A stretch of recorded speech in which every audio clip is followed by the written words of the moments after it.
Hey guys and gals, what's up? It's NihonTiger. Welcome back to Build It Yourself. And today, as the sun rises off to the east, I think that's the correct direction, isn't it not? Yes, east. Yeah, I'm not stupid.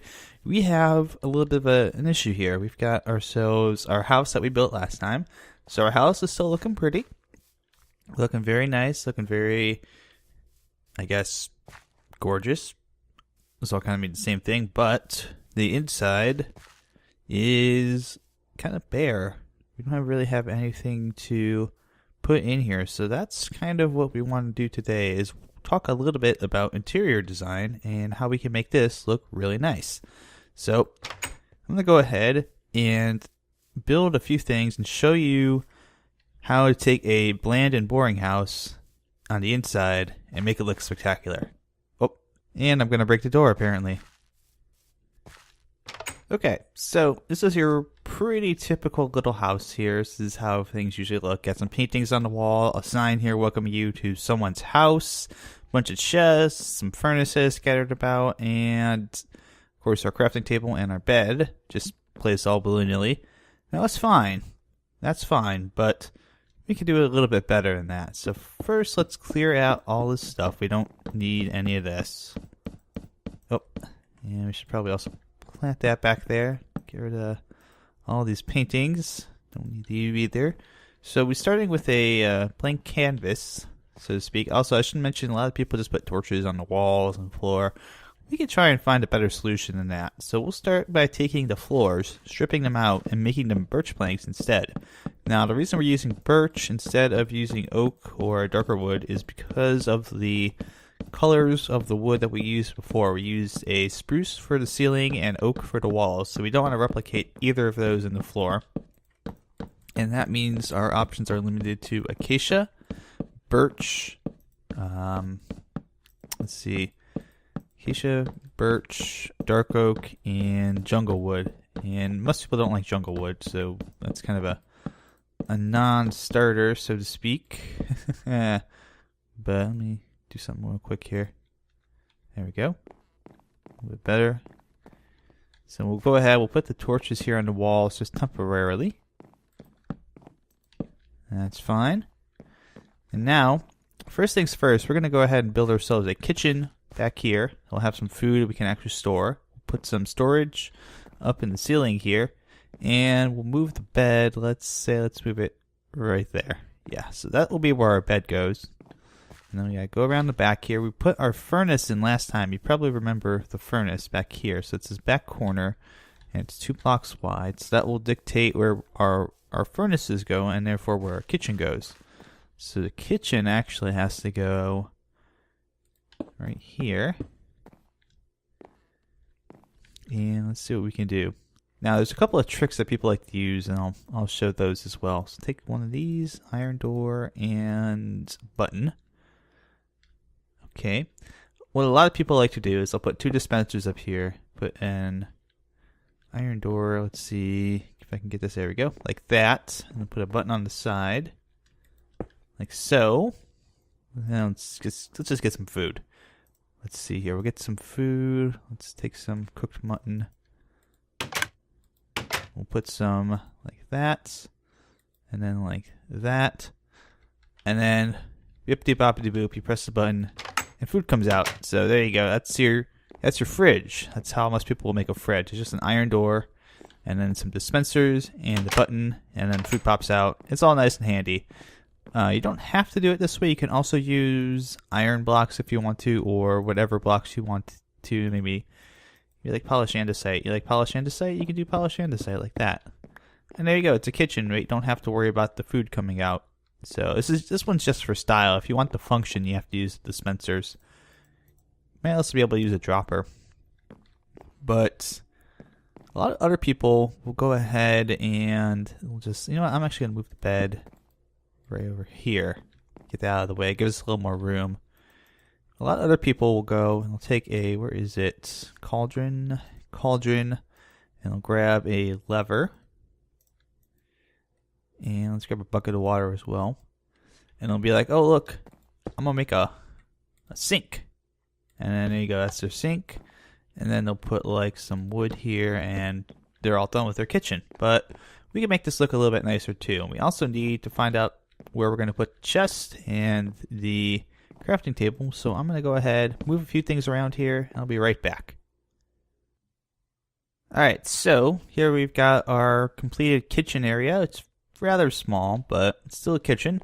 So we've got our sink over here kind of in the corner, away from everything else. So it's kind of a utility sink almost, I guess you could think of it. Works with the kitchen and with the rest of the house. Our little, I guess, island for the kitchen where we can do our preparation is right here. We've also got ourselves a crafting bench here in this back corner, so we can actually craft stuff. Another little kind of shelf space area over here. Got our furnaces with a little bit of a thing on top here, kind of like a flue, I guess you could say, that connects back here to the rest of the chimney. So it actually will look like it, kind of connects back up to the chimney where that's supposed to be. Got ourselves our little desk spot over here. Let's go ahead and grab one of these oxeye daisies. And we'll go ahead and plop that in there. So we got ourselves a little nice flower in the window. We have a little bit of space as well. We can also, if we want to, make that slightly smaller, give us a little bit more room. But back here is where our bed and our chest are. And speaking of storage, what we're going to do is we're going to use the little trick that I like to use for the inside. And I'm going to put some chests up here in the ceiling. And you're probably thinking those are full blocks. You can't open those chests. You're wasting chest space, aren't you? Well, actually, those are the stairs on the outside that are the ones that go with the roof. And what that allows us to do, if I can put that up there. No, I could put a log up there. I could put a nice support beam up there at the top. That would be pretty nice, I think. There we go. Let's see how that looks. 1, 2. Yeah, that'll be fine. I mean, we could always take that out and put more space for chests if we need it, but we're pretty good for now. So what this does, having the stairs and not having the opposite stairs on the underside, what that allows us to do is it gives us that space. Oh, come on. There we go.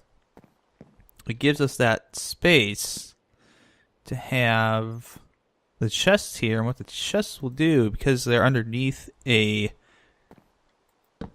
block that has, I guess, it's not, it's hard to describe it, but there's two types of blocks that a chest will open underneath. One of them are stair blocks because they have a little bit of air around them, and for some reason glowstone will work as well. It's why you see on a lot of CTM maps, you'll see glowstone on top of chests, like so. It's not just a marker. You can actually open the chest underneath the glowstone, where you can't do it underneath another type of block. So that looks pretty nice. That looks nice. Got a chest up here. Can open them all up. Get quite a bit of storage space hidden up here in the ceiling. And it doesn't look too bad. I mean, if you're looking up, maybe you could even, not necessarily in this house, but usually I'll build like a little loft in some of my houses so that it actually looks like there's a reason for the chest to be in the ceiling. But if you ever need to just hide a bunch of stuff in the ceiling, that's how you can do it without sacrificing, a ton of chest space all over the ground. And plus, if you need to craft something too, it can be like, oh, I need to grab something from my chest. And then you just very quickly are able to craft it. So I kind of like that. So again, back here, we've got ourselves just our bed and our chest. Let's go ahead. And we need to put an anvil somewhere. We also need to build a table. Table out here. We're going to build our table here in the corner. And most people will just use this kind of default design for your table. Let me actually grab a different type of wood. Let's go with the spruce. And we'll grab a sign. That's the next thing we got to grab. Where's the signs are over here. Grab, let's see, I'll take an oak fence instead. So sign. Let me see, oak fence. Oak fence. And I need a pressure plate. And that's kind of the default, I guess, if you want to call it the default table.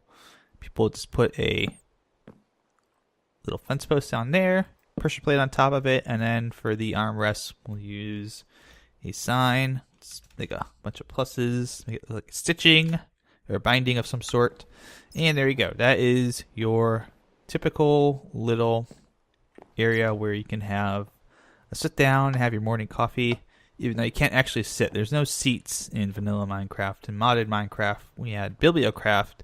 Of course, it does add some seats and whatnot, but sadly, it does not in regular Minecraft. So let's see if we can't get ourselves... Oh, I need tripwire hooks too, because what we're going to do with these... Let me make sure I don't have anything on the outside here. What we can do with these is make them into coat hooks. So yes, those are coat hooks. You come in, hang your coat on the up on the coat hook if you want to.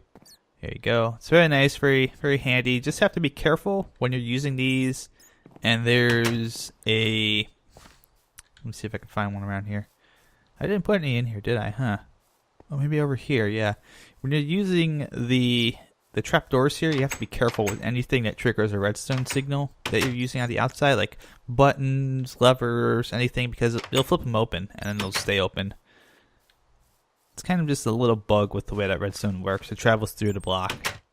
So the game doesn't recognize that those are supposed to be shutters. It just says, oh, okay, I'm supposed to flip that open. So let's see here. Is there anything else? We can do some... So we can do probably some item frames. Don't want to go too crazy on them. Banners. Oh, yeah, banners. Banners are really useful, actually. One of the cool things you can do with banners, and I don't see a lot of people use this, is... Let's see if we could do a... Let's do red banner instead. I like red. Red banner instead of white. But you can go ahead and put banners up as curtains. You can actually put banners over the windows. They go on top of glass blocks like that. And all you have to do... In vanilla, it's a lot easier to do that because it won't break the block. But what you have to do is you can just kind of click on the banner and remove the banner if you want to. And move it around. You can make the blinds shut, you can make them open, so it's fairly nice to be able to do that. So you can do a little bit of blinds in here, a little bit of curtaining.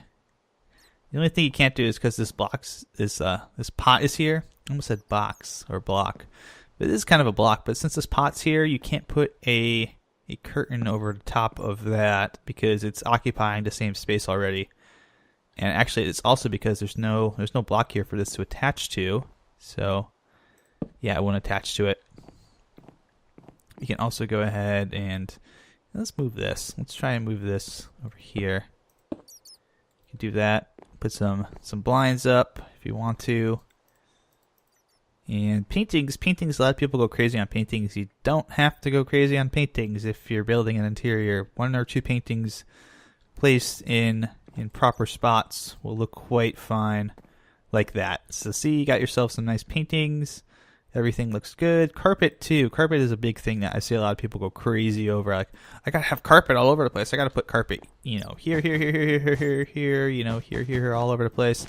You don't have to go crazy on the carpet. You can do a small little carpet there, like a welcome mat if you want to. If you want to call it that. Maybe do some carpeting in here, because remember, carpeting does not go underneath blocks. So you can't, if you have your bed here, you can't have carpet under your bed. It's not continuous.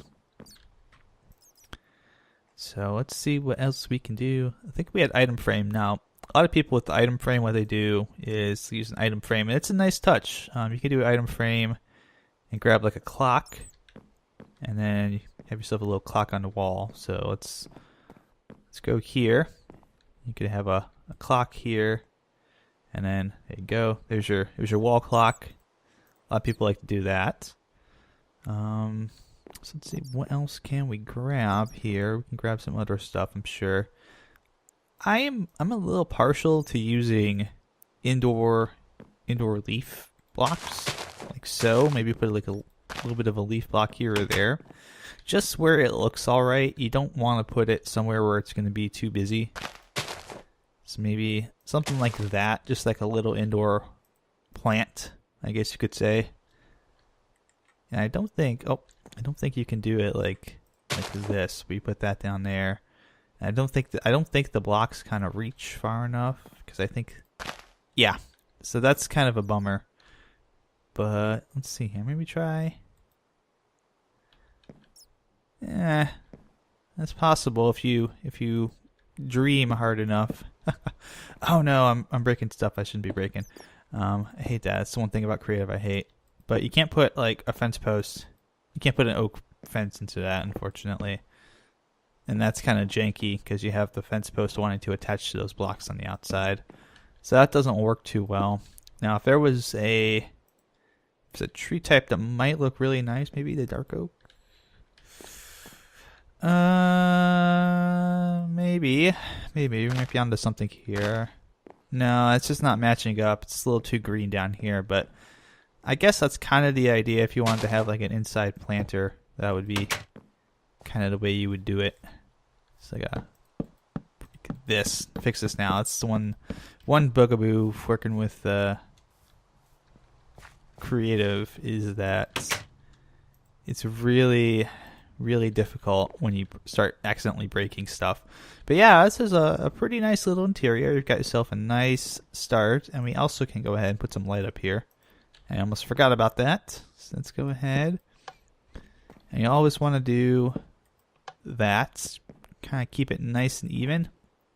You could even, if you wanted to, have the light extend down a little bit further, and then have this kind of be like some kind of weird chandelier where it's like hanging out here. It's like, hey, how's it going? I'm a weird chandelier. You can take out the torches now. So you have light that just basically fills your entire room here. It's a very small room, so you don't have to worry too much. And then we've got a torch back here, and if you need to, you can always use the item frame. Let me see if I got this here. Item frame. I don't have that on my hotbar anymore. Plus, where's the slab? Stone slab, and let me grab the torch. So, this is like the ornate fancy...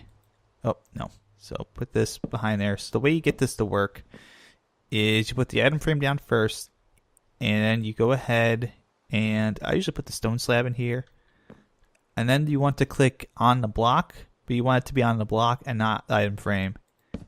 And then boom, you have yourself a fancy torch being held in place. So that's kind of a way you can do that. And actually I want to move this, like I'll move it over here because it's already got an item frame in place. Yeah, this is pretty nice. It's a lot nicer and a lot fancier than what we had before. There's a lot of stuff going on. We can always go ahead too and add more stuff on the walls. That's not too much of an issue. But we've got yourself a proper little house now that actually looks like it's ready to be lived in. And that really is what matters most. You got yourself some utility here, but most importantly, this looks like it could actually be a livable house. And it looks nice. It'll impress your friends. It'll make them happy. Of course, your bedroom doesn't look too bad from out here. It doesn't look too bad at all, actually. Could always spruce it up a little bit if you wanted to put some more paintings in there. But be careful with the paintings. Like I mentioned, you don't want too many of them. And really, that's about it for building an interior. Just build something that looks nice. A couple of little hints here and there that I've given you. Hopefully they help you out. But thank you guys for watching Build It Yourself once again. And next time, I don't know what we're going to do. We're going to do something else interesting. Maybe not working on the interior of a house. Work on some other kind of project. But until then, take care and have a fun time building.